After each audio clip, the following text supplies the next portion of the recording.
Hey all, welcome to my Let's Play of Sonic 3 and Knuckles. We're at Part 9 in Sandopolis Zone. Yep, I am back. I'm kinda tired, if you can't tell by my voice, but I need to get back into this. I need to, because if you've been watching, you know I've been starting into Dead Rising 2 off the record, but we've been hitting some hiccups with that game. And I've had this footage and 2 more parts already recorded up, and I just need to put the voiceover in. I just need to get this done and out of the way so I can move on, because I'm a little bored of Sonic and I really want to move on to Shinobi.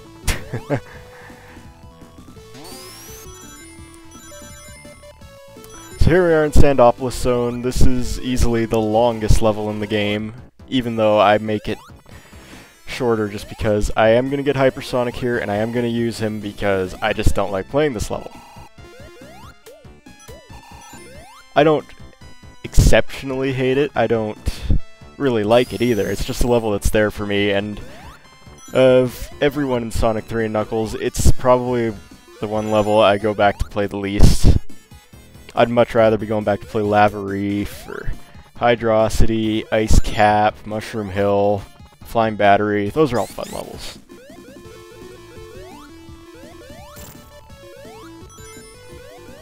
Also, because this level's so long and big with so many different paths, I really don't know where to get all the special rings. I do find a few, like, that's a lie, I know where there is one for sure. And after this playthrough, I learned where 2 more were. Whether I remember them the next time, well, I'll probably remember one because it's easy, but the one I find in Act 1, which should be coming up pretty soon here. Yep. Can't go through there, that's a Knuckles only path. But if you go to the left here after sinking through that sand pit, here we are. One more special stage. Last one, easily the hardest one. More so if you're going for a perfect. It's a real pain in the ass if you want a perfect. But since I'm not doing that, it's not so tough. Looks like it's starting easy enough. Got a couple of cubes and then this. Here's where it gets tricky. When you jump off those sphere, you have to back up. You can't turn, otherwise you're going to hit a red sphere. And if you're not precise, you're going to end up hitting the blue sphere early and then backing into a red one. Or you're going to overjump it completely and hit a red sphere anyway. When I was young, this special stage gave me the hardest time. Oh my god. Oh, yeah, don't go that way. But we just got 3 more spheres here. Now, obviously, if you wanted the perfect, you have to jump over that first to get those 2 rings, but as I said, I'm not doing that. So here we are, Sonic got all the Super Emeralds. Let's get back into this hidden palace, this altar with all the different emeralds. This one will get color, well, it should, but, you know, video compression, there's nothing I can do about that. And the big one in the middle glows, the Master Emerald starts sparkling, and now Sonic can be Hypersonic. That's actually good timing for the emerald colors to pop in right there. But anyway, it's activated the same way as Supersonic. You get 50 rings and you double jump. And I'll talk about more about him when I actually activate him in the second act. Because as far as I'm concerned, Act 1 of Sandopolis I don't find to be too bad. It's still long and it's still slow, but it's not too bad. Act 2 I really don't like. Well, Act 2's music I like a lot better than Act 1's.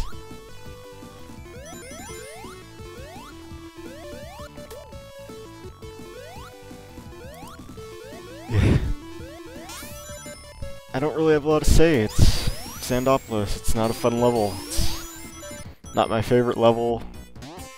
And I can only say that so many times. The first act you get some good speed. Now see those pulleys there? You use those to rappel down the walls. And if... oh, wait, I do know where there is a special ring in the first act. That swinging platform I could have landed on. If I did land on it, it would have led to a path that leads to a special emerald, or special ring. But I always have such a pain in the ass getting onto it unless I'm playing as Tails. Occasionally I get lucky with Knuckles. Oh, this is gonna be a fun day. We'll see if I get through all 3 parts. You'll be able to tell because my tired voice, my constant saying of words. Oh, I almost died there.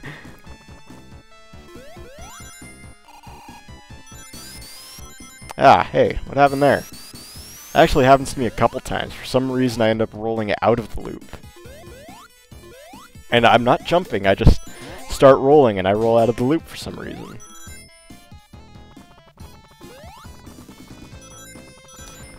I think I'm getting pretty close to the end though. And there's a checkpoint here, so it can't be... Yeah, it's just down here, I think. Yep. Now, this was a really tricky mid-boss for me the first time I played it. Well, it would have been, but I'm pretty sure I previously mentioned those bubblegum cards I got. This was one of the mid-bosses that it gave me a tip for, and I'm glad it did, because this one was, would have been a tricky one to figure out. So we walk over here to where this pyramid rose up, and this stone guy walks out. He jumps towards you, and you can hit him on the head, but he's just going to get right back up. You can't hit him 6 times and he's done. So there's 2 ways to defeat this boss. The first way, or there's one real way to defeat it, and there's 2 methods to do that. The way to defeat him is you gotta get him into the quicksand pit at the left. Method 1 is to just go hop in the quicksand pit and let him, or keep jumping so you don't die, and then let him jump in. That's easy. Second way is to run under him and then to keep hitting him until he falls in. You can only hit him on the head. Every other part you're going to take a hit, so don't do that. That's it for Sandopolis Act 1. Act 2 is coming though, and I don't like Act 2 all that much at all.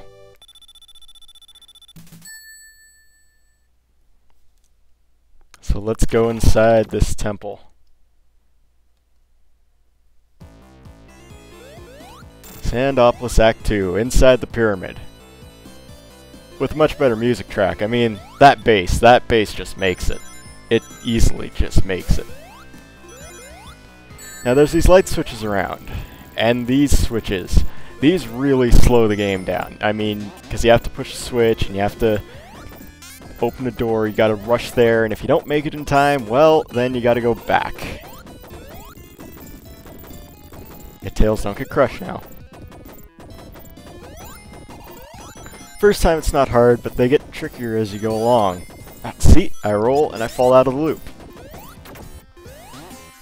And the second gimmick, you release ghosts. Ghosts to haunt the pyramid.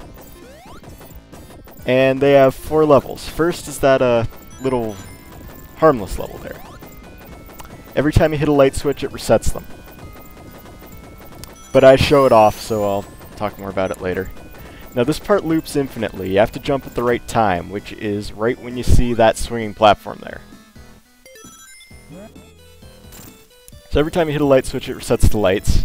If it gets too dark and you pass a checkpoint and there's a bonus stage, if you go in, it resets it down to the level 1 ghosts.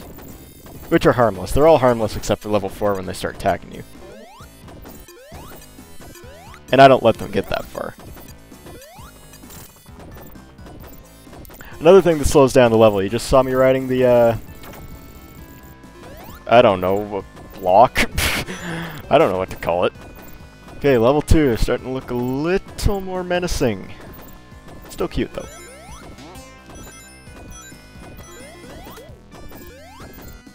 Ugh! No, no, no, let's stop doing that.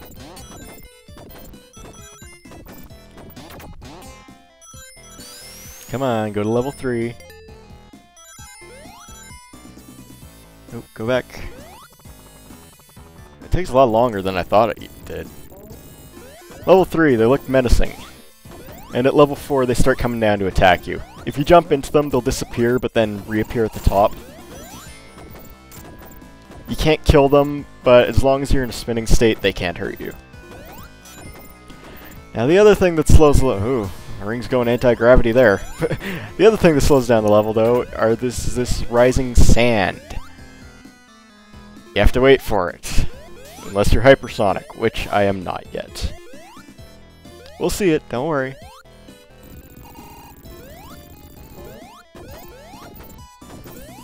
And now when I'm not trying to show off the ghosts, I notice they come in a lot faster. Now you have to be careful, because that sand can crush you, and I get a little gutsy here going for the speed shoes and the ring box. At least I don't get gutsy going for the extra life, because I always die when I do that. Ooh, push, go, go, go! Now up to the left there, yeah, there's an extra life if you can push this lever fast enough and get in there. I usually don't. I usually get crushed and die. That's about where the sand ends there. Let's show it off. Hypersonic. Everything Supersonic is, but on steroids. Oh, by the way, there's a special ring up there, but you need to be Tails or Knuckles to get to it, or Tails carrying Sonic, but I don't do that. There's nothing up there. But anyway, Hypersonic. He moves fast, he jumps fast, and he has an after image, glows different colors. Isn't he pretty? Oh no, this is just gonna slow everything down. Oh. Anyway, back to Hypersonic. He also has a double jump that acts as an air dash. Or an air dash that can act as a double jump, I guess I should say. You just jump in the air again, and it'll create a flash like the lightning shield hitting water that kills every enemy on screen. Speaking of water, Hypersonic can breathe in water. However, if you're playing the game conventionally, there is no more water stages in the Sonic 3 and Knuckles portion. So it doesn't really matter. Although if you're going back to play levels, then you can get to it. And, I fucked that up. Come on, let's get this right. There we go, you gotta hit that sand there. Because, well, I guess you don't when you're Hypersonic. Now there is another special ring, if you can make it into here. There you go, that's another one for you. And I'm sure there's plenty more scattered around Sandopolis, but I don't know where they are because it's such a huge level. But anyway, boss time. Let's kill the boss before the boss music even starts.